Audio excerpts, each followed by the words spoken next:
All right. Well, we don't want to wait too long to get this started, so we'll go ahead and get the ball rolling on this. I'm going to say hello to everybody who's on here real quick and then jump off video. So, hi everyone. Thank you so much for being here tonight with us. Josh is over here in the background as well. He'll be manning another computer if you have any questions or anything as we go. So, feel free to use the chat box or questions if you have any comments or questions that you want brought up. And goodbye on the video. If you were with us a few months ago when we first launched our REI Live Orlando group, our intention was to get together in person quarterly in Winter Park. And unfortunately, with COVID and everything, just throwing everything out of whack there, we were not able to meet last week, which was what we were anticipating doing. And Tom Kroll, unfortunately, was not able to reschedule with us just yet. So we'll be rescheduling with him in the future. So just know that he will still be joining us at some point. But tonight we have a special treat, Joe Siegel, who's going to be talking to us about how we can leverage what's going on in the real estate market right now with all these unique changes and things that are happening. It's going to be a new normal for us one way or another. So we'll find out what we can do in this market to position ourselves for success. But to get this ball rolling for this evening, just wanted to kind of review a little bit, if my screen will move forward. So welcome first off to everybody. Thank you so much again for taking the time to join us this evening. And just to remind you what REI Live Orlando is for us, and we wanted to get together with local people, live and in person, although tonight obviously is via Zoom, and collaborate with people. I mean, our goal is really just to do more business, to meet more people, to see more people do more business with us if possible. And ultimately, we're here for your success.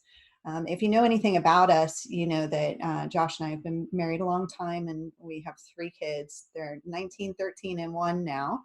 And we are Christians and former teachers. Really, the teacher part is what I want to highlight here because we just have that heart of, really wanting to help other people learn and grow. And that's why we started REI Live. Obviously it's about real estate investing, but for us, it's also about that teacher's heart that we have and just wanting to help other people do more, learn more, and hopefully do so successfully. And we are ourselves bootstrap entrepreneurs. And when I say bootstrap, I mean from the ground up. We didn't have any money. We didn't have any entrepreneurial training or business background. We come from teaching and having jobs our whole life and come from families where that's the norm. So we really had to start from scratch with everything that we do with this. So we just feel really lucky and blessed with everything that we've been able to accomplish and really want to share that with other people. So we've been real estate investors since 2012 or 2012. We started with coaching, which was very important for us. We value education very highly. And so we decided to get in with a good coach locally and learn what we needed to learn to do things right from the start. There's so much that you can get out there for free on YouTube, YouTube University and all over the place. But it can take a long time to piece that together and you still have to go through all the trial and error. So to us, it was really important to have a local guide who we knew was always going to be there to answer our questions and to support us. So thankfully, we did really well with that. And we actually became leaders in one of the local RIAs. For a few years there, we were leading the monthly meetings, and we kind of missed doing that as well because, again, the whole teacher's heart side of us was just saying, we'd really like to still be involved in doing something like that to help. We had left the RIA primarily to, have another baby. That was a big part of it, but also because we have a very, very active wholesaling business that we've had going on since 2015 that we've been growing since then. And at this point, we've actually done quite a bit over this because this was a few months ago, but over $1 million in wholesale profits to date. And we really love wholesaling. We do all the different strategies. If they're warranted in this situation, we started out with all creative strategies, doing lease options and subject tos and owner finance wraps and all those fun things because we didn't really have any money, didn't really feel like we had the connections to leverage at the time when we were getting started. But once we realized, what you can do with real estate investing and all the different options, we decided that we were going to focus on wholesaling primarily. So again, we still do all the different strategies when they're warranted. We're glad that we have those tools in our toolkit. But we really love wholesaling. It's a really quick way to make a lot of money, and we have a lot of fun with it. So primarily, that's where we're coming from in our background. I'll share a little bit this evening about some tips that we have for wholesaling in this current environment. But moving on. what's in it for us. The reason that we're doing this with REI Live is first to do more deals, and as I said before, collaborate more. We want to help you accomplish more and accomplish more for ourselves in terms of giving back and serving others in the process. So if you want to reach out to us, if you want to do deals with us, we'll have some contact information later on. But whether this is to learn more about how to do wholesaling or other strategies, or, if you want to reach out to us to talk about lending opportunities, there are a lot of things that you can do in real estate investing that don't involve you having to be an active participant in a business to make money with it. So if you want to learn more about any of the aspects of real estate investing, we'll be happy to share and help you grow. And what's in it for you? It's a little harder to network when you come to a Zoom webinar like this, although I saw something the other day that they have breakout rooms and stuff. So maybe next time we do one of these, we'll try and structure some of that in. But when we meet in person, obviously it's there to network, and hopefully we'll make some connections here. You can always reach out to us, and we'd love to network with you virtually as well as in person. And we're here to collaborate with you. So hopefully that's something that you're looking to do in an effort to do more deals yourself and make more money. And if you're looking to scale up your business, take it from being a hobby into something that will work for you and become a true business. That's something that we've been really working on and gaining experience in ourselves over recent years. So, we'll be happy to share with that as well. So we love our vendor friends, and I wanted to make a point here that we didn't ask anybody except for Joe. Joe's going to be our vendor spotlight for this evening in a few minutes. But when we had our meeting at the last meeting, everybody was so generous to help us to, pay for the room space and everything. And so we just wanted to say a big thank you to everybody that was here last time, even though, they're not officially sponsors this time. But we'll just kind of put this up on the screen here for a moment. And we tried to reach out to the people that we knew that had specialties and make sure that different specialties were represented in our vendors list. So we have Fern Burr here with Mortgage Professionals of Central Florida. I know she's on this webinar right now, so there's her contact information if you're looking for any sort of financing for your deals. We have Inspectigator. He will make sure that if there's anything wrong with the house, then he's going to find it for you. We've actually, gotten $5,000 or more discounts from having his inspections involved in our deals. So, it's a very good thing to do.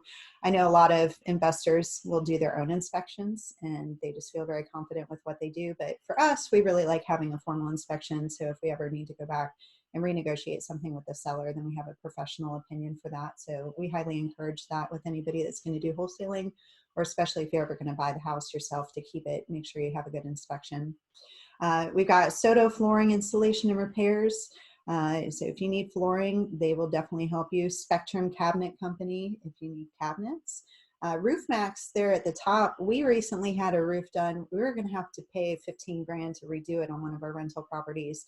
And we happened upon this company and decided that we would test this out. And they came out and cleaned our roof and made sure that everything was in good order, and then put some sort of a solvent, I don't know exactly, maybe not a solvent, but some sort of treatment onto the roof, and it actually improves the texture and the life. Oh, excuse me, I bit my tongue. It improves the texture and the life of the shingles and can give the roof a longer life. I believe it was a 5-year warranty on it just for having it done.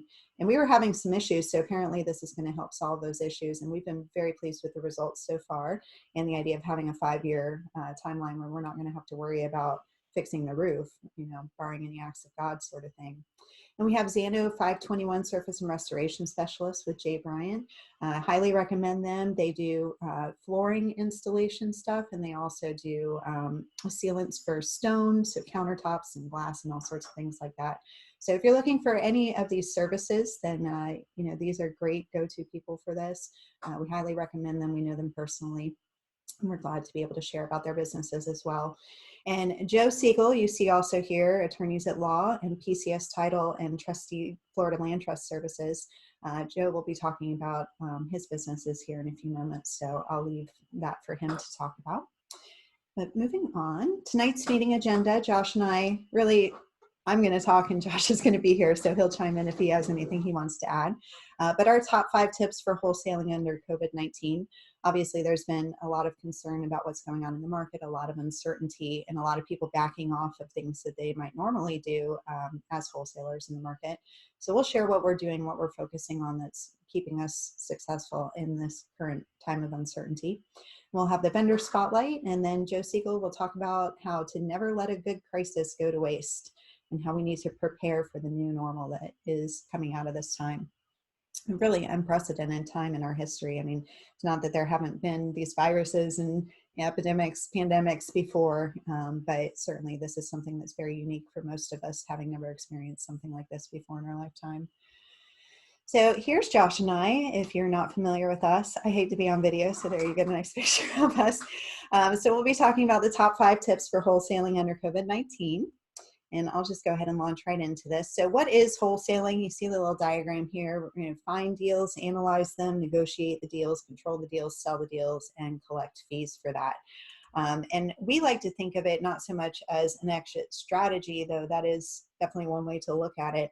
But we think of it as the process of actually finding the discounted properties on the front end. And when you get really good at finding discounted properties, then you have the great deals that everybody wants. And so if you've got those deals, you're the winner. And I don't mean to suggest like competition against other people sort of winning, but it's a great position to be in to have a discounted deal, because once you have the deal, you can choose to rehab it or retail it. And usually you're going to get it at a far more discounted price than if you bought it off the MLS or from another investor. You can rent it out, keep it, and have a lower cost to get into the deal again than if you bought it on the MLS or from another investor. And you also have the opportunity, like we like to do primarily, is to sell it to somebody else at a markup. We do keep our deals sometimes, but we do really like to sell it to other people who like to do the rehabs or do the rentals, if it's not something that fits with our portfolio needs and goals. And different ways that you can sell that to someone else at a markup could be an assignment that you just sell your contract so that the end buyer closes on it and you just step out with your fee. It could be a double close where you close on it first and take title and then sell it to another buyer. Or you could even buy it and sell it with creative terms, such as like with a lease option or something along those lines. So a number of different options that you have if you're the one who has the discounted property. Otherwise, you're going to be always looking for other people to buy from, and oftentimes they're going to be marked up more so than if you were direct to the seller, which is what we really focus on doing. And it is an art. It's something that is both a numbers game and it takes a lot of skill over time. We are very familiar with the saying, you can't really mess up a motivated seller lead, but you can get better and better over time if you do a lot of volume. So we always try and encourage people, if you're going to try and take on wholesaling, recognize that it is a numbers game and you need to have the systems and processes and people in place to make sure you can do it as a volume sort of thing if you really want to be successful with it. And wholesaling in a virtual world, this is a little snap of when we were in Tuscany last summer, and it was late morning, and Josh made a beautiful breakfast, and we're sitting at the table in the resort room there, and I had my computer out and there's my Podio up on the screen, and we were just sitting there doing our wholesaling from Italy, and it was beautiful. And we go out and explore in the morning and take a little nap and then do a little work in the afternoon while everybody back here was just getting up and around. So you can really wholesale from anywhere. I mean, granted, we knew our local market, so it was a little easier for us to be wholesaling from vacation.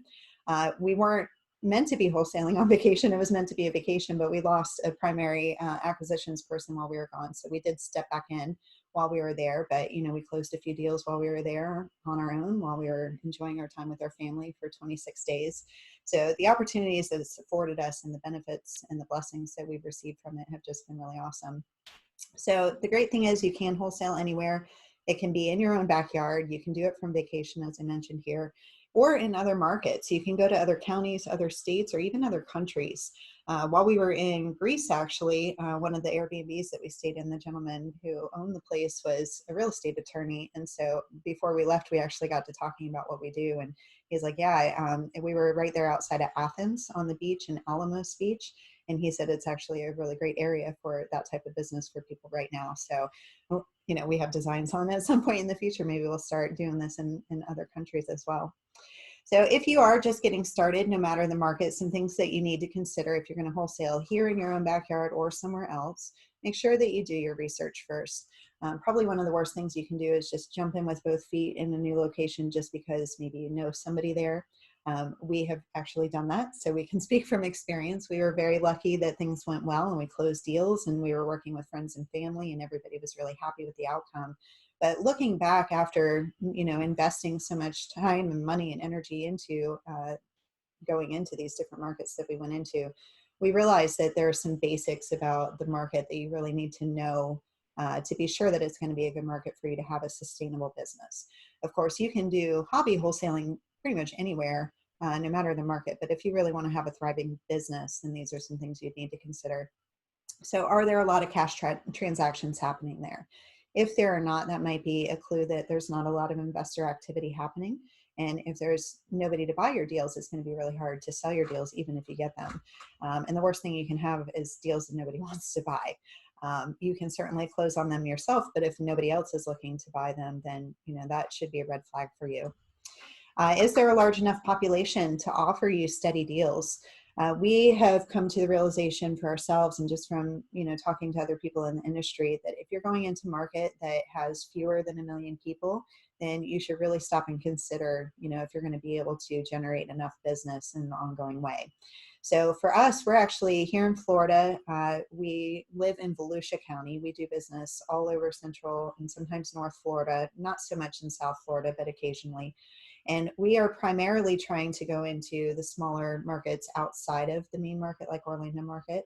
So we'll go into Seminole County and Volusia County and Brevard County, and the different areas that we're in all add up to being over 1 million people. So, you don't have to be in one specific market that has that many people, but it just depends on, how far you're willing to range to be able to do your deals. So just make sure that you're looking at, enough population to be able to have an active business.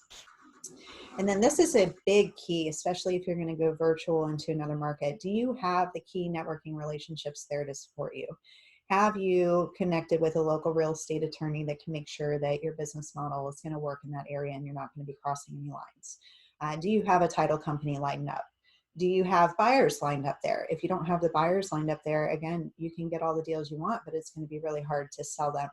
And you don't want to, step into a place where you're spending a lot of money to find the sellers if you don't have anybody to sell the deals to, because it could be a huge waste for you. And, just knowing that you have contractors or, anybody that you might need boots on the ground, somebody to go and get your contract signed if you can't do it virtually, for example, having those networking relationships built before you start investing money and looking for sellers is going to be really important. So make sure you do your due diligence first. And it's really important to understand local market trends anywhere that you're going to go and what the repair costs look like there. I'll give you for instance, we have a friend and mentor that lives up in Ohio, and her business, very similar to ours, she can do a full rehab on a house for under $15,000. And for us, that same rehab would cost $30,000. So it's really important to not just assume that you know what things cost in different areas. That could work in your favor or not, depending on, what those costs are relative to what you're familiar with. So take the time to maybe get like an inspector or contractor, somebody that you can network with that can help you understand what it's going to cost to do repairs in that market.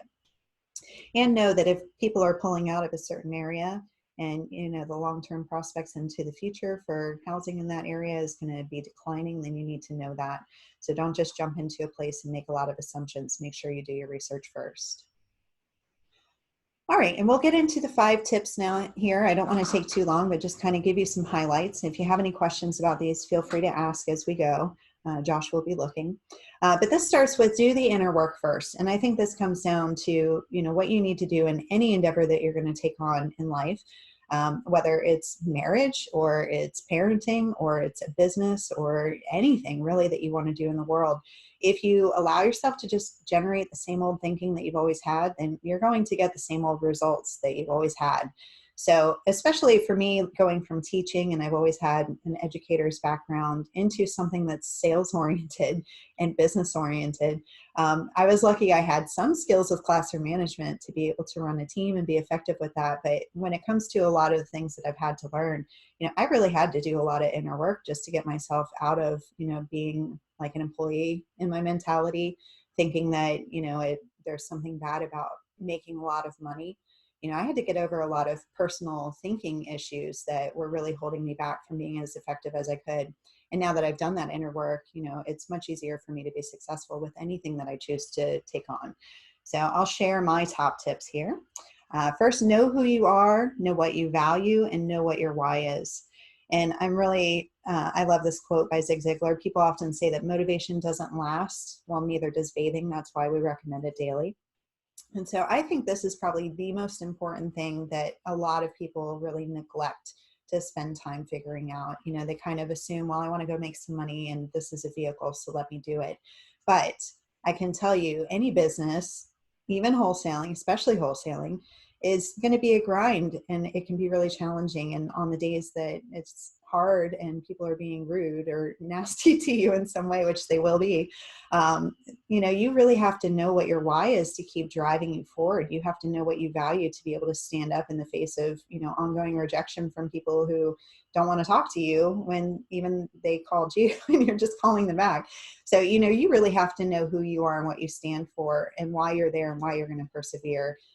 And choose that motivation daily for yourself to be able to be successful in anything that you do.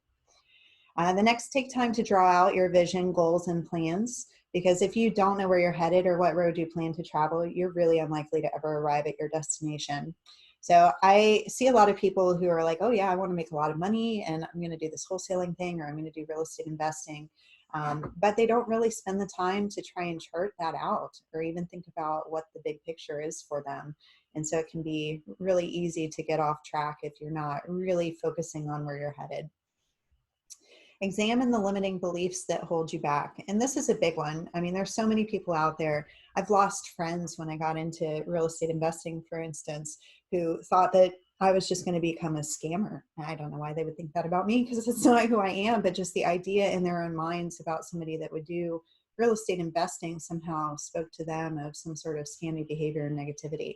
So, getting past those limiting beliefs to believe like what I believe is that I'm here to serve people.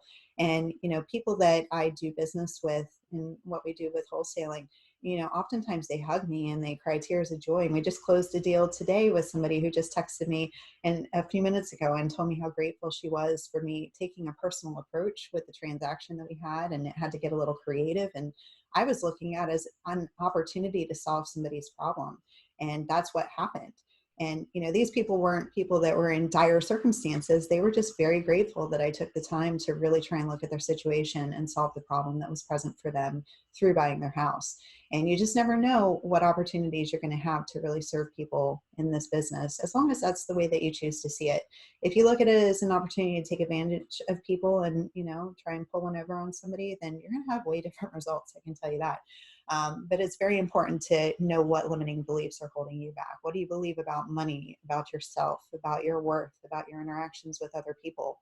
Because these things will sabotage your vision and goals if you're not aware of what they are and being intentional about choosing proactive and positive beliefs about yourself and others and what you do.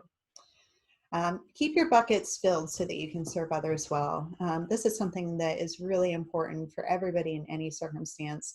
I'm sure you're all familiar with, not being at your physical best or your emotional best and what that can do to close relationships if you're a little on edge or having a bad day. So it's very important to make sure that you take the time for yourself, what your personal needs are, you take the actions to meet your needs so that you can be so filled up in yourself that you can overfill into other people and serve them as well, not just take from them because you're not filled up enough in yourself. So that's very important, especially in a business like this, because it is so much about other people and what they need. And if you're going to do a good job with it and be successful, you're going to need to make sure that your reserves are there to be able to offer to other people. And remember the one thing and the compound effect. These are 2 books. If you have not read them, I highly recommend them. I think that these are 2 of the biggest inner work pieces that you really need to understand. And the One Thing book talks about, there's a statement or a question, I guess I should say, what is the one thing that you can do such that by doing it, everything else will be easier or unnecessary? And the idea of that is if you can pick one thing, maybe in each area of your life, but in this case in business, what's the one thing that you're going to focus on, be so laser focused on it that you're going to get so good at it, you're going to master it. And once you do that thing, it's going to kind of make everything else easier, or it's going to take other things off your plate. And that might be focusing on hiring somebody to outsource something in your business. It might be choosing one particular strategy in real estate investing, for instance. That was a really big thing for us, is choosing wholesaling over trying to focus on every strategy on every deal, just because we could see a pathway to making that sort of an offer. And whatever it is, just really driving after it until you get really, really good at it and it becomes second nature. And then you can always shift gears and do a new one thing. But this relates to, in your relationships and in your parenting and in your exercise life. And, what is the one thing that you could do that would make everything else either easier or unnecessary? And then the compound effect is all about how what we do on a daily basis, even if it seems small and insignificant at the time, we can't necessarily see a tangible result from it there in the moment. If we continue to take those actions with keeping our goals and our vision in mind, then we will eventually have exponential results from that, because it builds on itself over time. So focus and consistent action toward our goals are the keys to success. And these are the things that we have to do in ourselves before we can actually apply ourselves properly to the business work that we're going to do. So assuming that you have all these things in place, and I will just say this, under COVID, this time right now is such a great time to be going through all this, because we're so limited about getting out in the world and interacting with other people, and all the normal things that we would be doing with our time every day are just totally off track right now for most people. So if you're not utilizing this time to do some of this inner work and really explore yourself and put your beliefs and your ideas and your goals and vision on paper and really structure how you're going to move forward out of this time, I would say definitely make sure that you start there. All right, number 2 tip, start with your buyers. This is going to be important. As I said, if you're going to go into a virtual market, you need to make sure that you have your buyers figured out before you start looking for your sellers. I pulled this little image online just to put into the presentation, but that REI tips, there's at reitips.com, and I think it's JP Moses. Actually, this is a blog post from him, so you might want to go check that out if you need ideas on finding buyers. But so for his wholesale deals, he can find buyers in minutes, cash buyers. So some different ways that you could do that. And actually, let me backtrack here. Buyers will tell you what kind of deals are going to be marketable and profitable. So you really need to start with the buyers and ask them, are you buying? And what are you buying? So locating them, you can find them recent cash sales in public records or on the MLS if you have MLS access, or a realtor friend. Social media buyers groups are great, and also local RIAs or meetups like this. And when you talk to these buyers, you need to be asking them, are you buying? Because a lot of people right now have decided they are not buying until they figure out what's going on with this market. But there are other people that are actively buying. And there's that saying, buy when there's blood on the streets, even if it's your blood.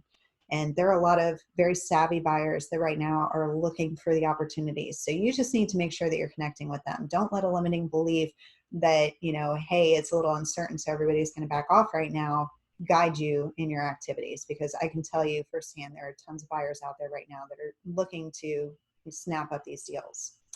Find out what they're buying and ask what's a deal to them.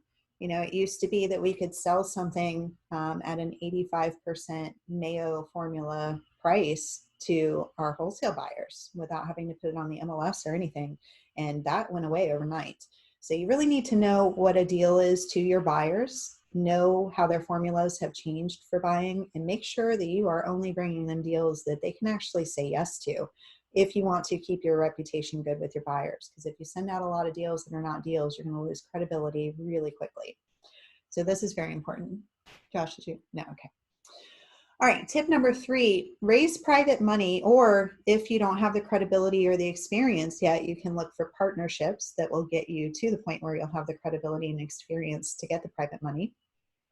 But you'll make more money oftentimes by cherry picking your pipeline and actually closing on the deals to do something different as an exit strategy than just handing it over to another buyer. And in our business, we're starting to focus on any of the easy peasy quick turn deals that we can close on, maybe slap a little paint, a couple minor repairs, do something that's under $15,000 that we can make it nice for somebody to want to buy on the MLS and move into, then we'll do those deals. So that's a great thing about being, an artist and finding the discounted property opportunities, because you do get the opportunity to turn around and also be the rehabber if that's what you want to do. And you can make more money oftentimes that way. Or you can buy to hold and refinance for long-term wealth building. There's that BRRRR strategy. So if you have private money relationships or hard money relationships, you can buy a deal, you can fix it up, put a tenant in it, and then refinance it even in less than a year. Pretty much as soon as you have a tenant in it, if it's a lendable asset, there are lenders out there that will refinance you and give you conventional loans and that sort of thing. So it's a great opportunity to build wealth over the long term. Obviously, if you have cash, you can put your cash into it too, but I'm a big fan of making money with other people's money. So we all make money together, and I don't have to put my cash into something per se. I can keep it turning and sending more marketing out. But where to find lenders? Again, networking through local RIAs and online groups, groups like this, meetups, anything that you can find where other investors are meeting together. Public records of recent investor transactions. And this is a big one that I think a lot of people neglect to explore, is their friends and family, people you meet in the grocery store, maybe after social distancing is over. Social media, in any groups where people are buying and selling things, or where they're talking about money or investments. People that have 401ks and IRAs that don't, they're not getting a very good return. There are a ton of people out there who have a lot of money just sitting there that's not really returning much to them. And if you could prove to them, show them that it's not only a safe vehicle to invest their money in with you, but that you have the credibility and experience to be able to do successful deals, then, everybody can make money together. So make sure that you learn and know the benefits of the security features of lending on real estate, so that you can share that with people when it's an appropriate time, and be really proactive about reaching out to people. That's, another idea there. It's really important for you to not just, float it once, but keep bringing it up, not necessarily trying to convince anybody to do business with you. But, if you've got friends and family that might have money sitting there, just talking freely about what you do and letting them ask you questions might be very, very powerful for some of these people. And share about successful deals that you do on social media. I mean, Josh and I are not big, you see all these people on social media post their checks and, make big claims about what they're doing in their business. And we get really excited by the big checks, but we don't like to post them on social media. But I can tell you that posting that, we just closed a deal and we made great money, and our lender made great money, and the sellers were happy because they got rid of the problem property, and, the end buyer is very happy because we did good work with what we did. There's so many people that win in a transaction like that, and being able to share something like that on social media will pique people's interest. Obviously, you should not be putting out there, hey, we're offering a 10% return on a security feature on real estate. That would not be appropriate. So make sure that you don't try and sell securities out on Facebook by talking about things that way. But do publicize what you're doing, that people are making money together, that, real estate can be a very safe vehicle for investing, and that you don't have to be the one that knows everything about real estate to be able to make money with it. And the right people will raise their hand and come talk to you about it. Tip number 4, fill your pipeline with sellers. This is where most people seem to start, and they get a lot of deals and don't have a lot of buyers, and then they come to us and they say, here, can you help me sell this deal? And oftentimes they wait until they only have a couple days left on the contract because they haven't been able to sell it. They didn't have their buyers lined up ahead of time. They didn't have their private money lined up ahead of time. So they're out of options by that point, and then they come to us. Now, first of all, I will say, based on licensing law, my understanding of it, and I am not an attorney, so please don't take this as gospel advice. Maybe Joe can discuss this later if it's appropriate. But you want to make sure, if you're going to go under contract to purchase a house from somebody, that you actually do have the intention and ability to close on that transaction, because otherwise it's kind of disingenuous. You're basically saying, I'm going to buy this, when you're really saying, I'm not going to buy this unless I find a buyer. which, to me crosses a little bit of a line. So just try to be very clear in what you're going to do. If you're going to be a wholesaler, make sure you have the ability to close on the property and that you're acting as if you are a real buyer and you're going to close on it. And if you need help finding buyers, make sure that you go to somebody and get that help from a joint venture partnership well before you get to the end of the transactional period, because otherwise that can cause a lot of problems for sellers. And to us, the biggest thing is trying to make sure that we're not leaving the sellers, just kind of starting over from scratch because we didn't close on a deal. So it's very important to us to make that determination early in the contract period and let them know if there's going to be some sort of a problem with it. Because you can always back out early and, feelings might be a little bit hurt, but it's not going to be as bad as if you wait until the last minute and then it doesn't close. But so filling your pipeline with sellers, everybody needs to use marketing if you're going to run a business, especially a wholesaling business. You're not going to be able to talk to enough people if you're not doing something for marketing, and you really have to talk to a lot of people to find enough good opportunities to be able to pull the trigger on something and make money off of it. So you have to have those new customers coming in. You have to have more orders, or, you're making more offers, for example, and that will increase your sales. So the more people you talk to, the more offers you make, the more money you will make. It's a numbers game.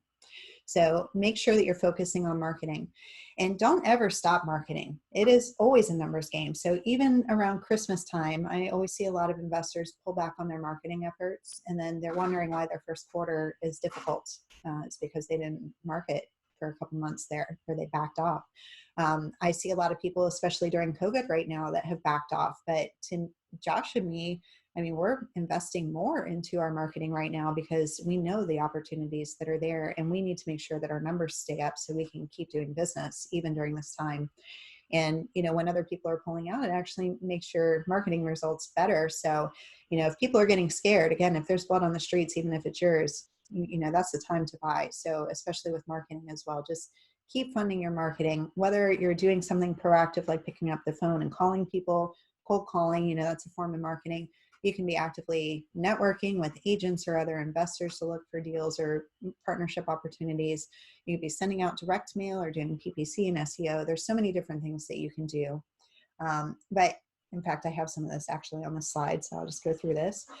Good lists, if you're looking to pull some lists in this current market, just kind of logically thinking what kind of people are going to be extra distressed during this uncertain time. Anybody that has a vacant property, especially if they live out of state, is going to be a pretty high, motivational level for most people. Absentee owners, just in general, of course, a lot of people are not getting their rent right now. So, you might find some motivated sellers who, maybe they're still trying to make their mortgage payment and it's taking them down fast because they've got tenants that aren't paying. This might be a good time to be reaching out to those people. And bad credit is another one. You can pull a bad credit list. If you look online, you can find some of these things. There's also like water shutoff lists. There's all sorts of lists that, people might be really struggling financially, especially right now, that might really be grateful to receive your marketing efforts. So make sure you're going after people that make sense right now. It makes a little less sense to me right now for things like probates and evictions, just because there's not anything actively going on there right now and people can't really do anything about it.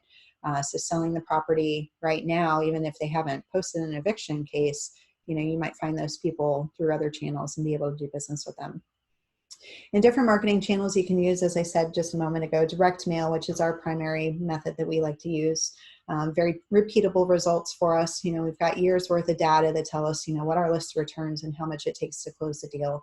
So we really like having those KPIs and just being really strong on our numbers. It makes it very easy to predict and takes a lot of a lot of emotion out of it. So we don't get fearful during the holidays and back off on our marketing because we know that it works. So we're going to keep it going. And same thing during this time. There's also cold calling, cold texting, PPC and Facebook ads. There's a lot of stuff that you can do. I would say that my best advice is, again, to go back to the one thing. Pick one thing that you can get really good at, get really dialed in, master it, know what your numbers are, know how predictable it's going to be for you so that you can even put it in somebody else's hands and automate it, and it's going to keep working for you before maybe going to something else. So again, I really like direct mail, but we do some of these other things too. So I don't think any one of them is the better of any of them. It just depends on who you are, what your team is like, what your systems are, what you can handle, how you want to approach it. So again, that goes back to know yourself and know what your goals are, because that's going to help you determine what the best options will be for you. And tip number 5, assess motivation carefully. And you see, I have a little image of a doctor there, and he's got, basically it's meant to be like a checklist or a questionnaire. So motivation, we really find that a lot of people don't really understand how to assess seller motivation, and that holds them back a lot.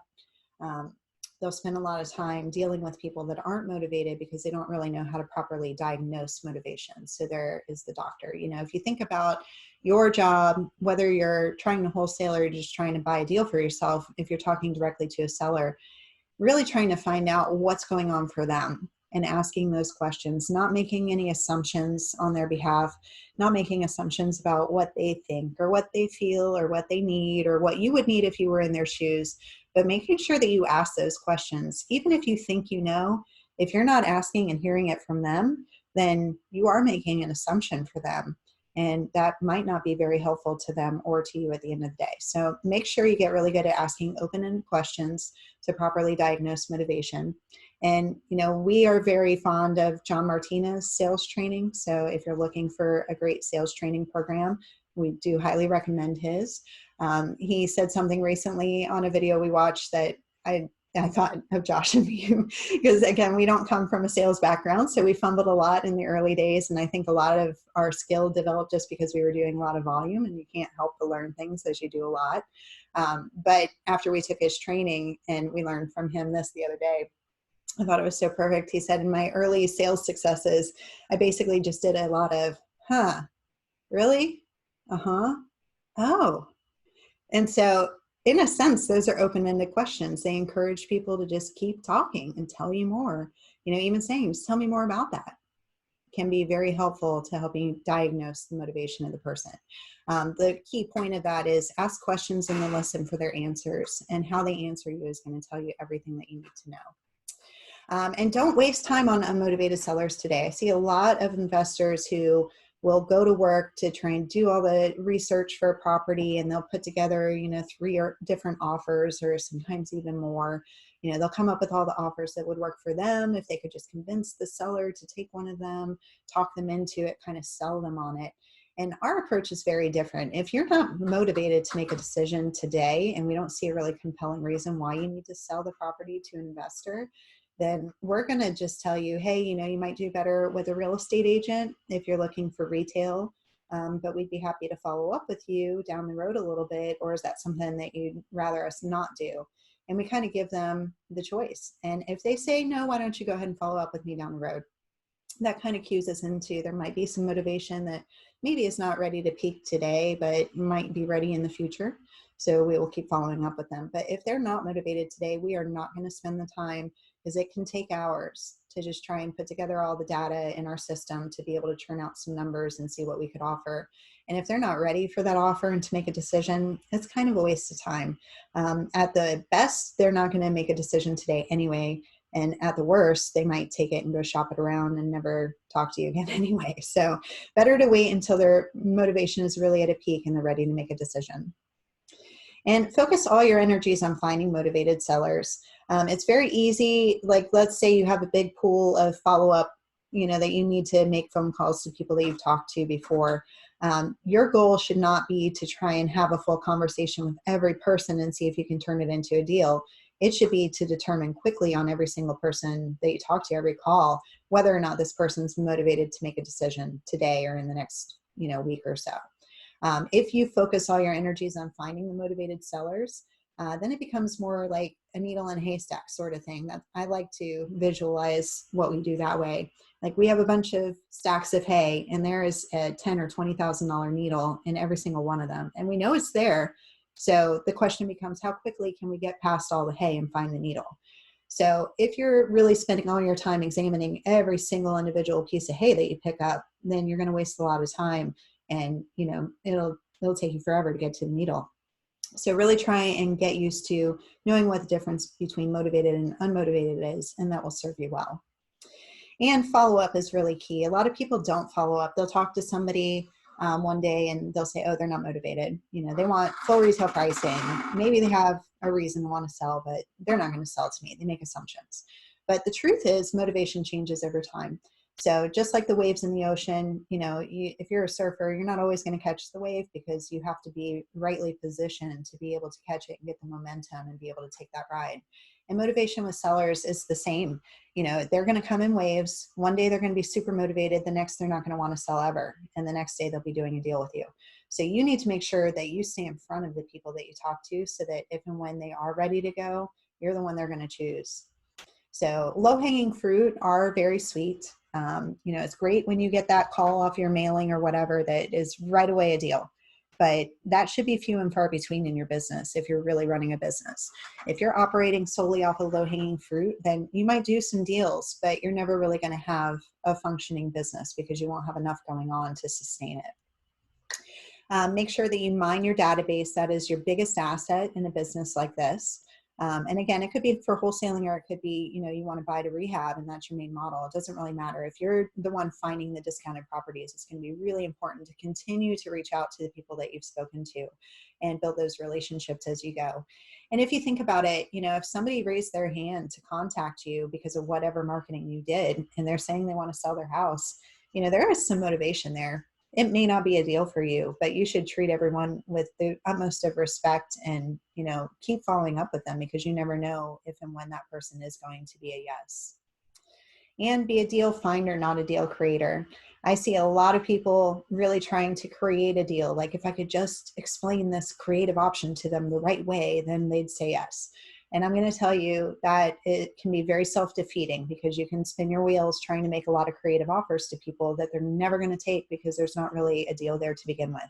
So you need to be of the mindset of finding the deals that are already deals, being ready in front of the people that might have motivation so that when it is a deal for them, you're there. And when you do things that way, you don't waste a lot of time trying to work on things that you feel like, oh man, I wish I hadn't done that because it wasn't going to be a deal anyway. And, you know, like if you can find the deals and they're already deals, it becomes kind of effortless and fun. You know, it kind of just falls into your lap at that point. So I highly prefer that. So I'll just stress that. Don't try and make a whole bunch of offers on every single person that says they want to sell. Make sure you find out if they're motivated to actually do a deal first. All right, and what not to do in this market. These are just some tips from us. I'm sure there are people out there that would probably disagree with us, but for us, we are not going to be targeting low-end properties in rough neighborhoods during this time, especially given what's going on with the rental market and, you know, suspension of evictions and that sort of thing. We will not be targeting high-end properties that are well over the median home value for an area because that's usually going to be the market that's hit the worst from the recession right off the bat. And that's been kind of softening to my knowledge for a while, even though we don't usually play in that area at all. Don't target vacation rental properties specifically for that strategy. I mean, if you're buying on the fundamentals and you want to buy a property that could be good for a rental and you know, when it's appropriate, and we can do this again with Airbnb and that sort of thing. If you want to eventually do that strategy with a property that you buy on the fundamentals, that's great. But just be wary. Obviously right now, vacation rentals are not the easiest to try and run and keep making money for you at this time.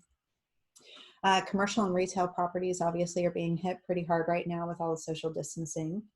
And don't overbid on deals. We see a lot of people, especially in the market before COVID, overbidding on things and thinking, hey, if I can just get it under contract, somebody's bound to buy it. But if you don't really understand the numbers and the formulas and the way that things work, that can really easily tank your business, because anytime you talk to a buyer and you give them something that really isn't a deal, they're not going to take you seriously next time you try and bring one to them. Even if it is a deal, they'll just kind of have their guard up with you and think that you don't know what you're doing. So if you don't know what you're doing on trying to bid on deals, then make sure that you find somebody that's experienced to help show you the ropes of that. And again, your buyers are your biggest asset in that way. Ask them before you go try and bring them a deal. Go ask them what they're looking for, because that will educate you on what to bring to them. And this is a big one. It goes back to the inner game stuff. Don't neglect your skill development or business development opportunities during this time. So virtual technologies like using Zoom, for instance, or e-notary services is another example, although I hear they're really backed up right now. You know, learn to take advantage of these opportunities, because whether or not social distancing ends and we get back to quote unquote normal, these are things that are going to be very helpful to you in the future, whether you need them or they're just an extra tool in your tool belt. Again, back to sales techniques. So John Martinez, I really like, there are a lot of, good sales schools out there. So if you don't have sales skills and you really want to do this as a business, make sure that you take the time to brush up on some of that. And there's a lot of great stuff on YouTube too. So you can find stuff on there without having to join a formal program. And systems automation. If you are a big fan of using spreadsheets and, paper files and that sort of thing, it might be a great time to learn how to automate some of your systems and put them into tech forms and hire other people to run them for you. So this is a great time in this market to just really consolidate anything that you're already working on, learn some new skills and apply them, maybe bring in some new people, because it's a really great time to snap up some people that maybe were let go from their job or furloughed that maybe you can get in with at a good time right now and, start developing some new relationships in that regard. And if you're not sure about the paperwork, you are in luck. We have a lot of people that reach out to us and ask us for our contracts. And we have always gotten our contracts from somebody like Joe Siegel, somebody that's prepared it for us. So we don't give away our contracts, especially since, they're a standard to us and our business and how we want to run things. So you really need to make sure that you have a good real estate attorney or some other source for your documents, and make sure that, you've had them vetted for the place where you're doing business and for what your business needs are, so that you make sure you know what the contract is about, what it states, and why it is that way. But I can tell you, if you're looking for something that is very standardized and will work for Florida investment, especially for wholesalers, then Joe Siegel, and I'm sure he'll talk more about this in just a moment, but he has created a wholesaler's doc kit with everything that you need in it. So I went ahead and put together a little landing page. If you want to go check it out, you can click on the button and send him an email and let him know that you want to learn more about this or maybe get a copy of these documents. But you can go to reiliveorlando.com, wholesaler doc kit, and learn more there. And I think that is about to the end of my presentation. Josh, do we have any questions? No. Okay, no questions at this time. Feel free to ask if you have any. But you can contact us at REI Live Orlando on our Facebook page. If you're not signed up there or liked it, then please go ahead and do that. You can contact Josh or myself at Marlena or Josh at reiliveorlando.com. And we're also really good at responding to people on Facebook Messenger. So if you want to reach out to either of us, use Josh Dates and Marlena Dates. And yeah, I guess that's it for now. So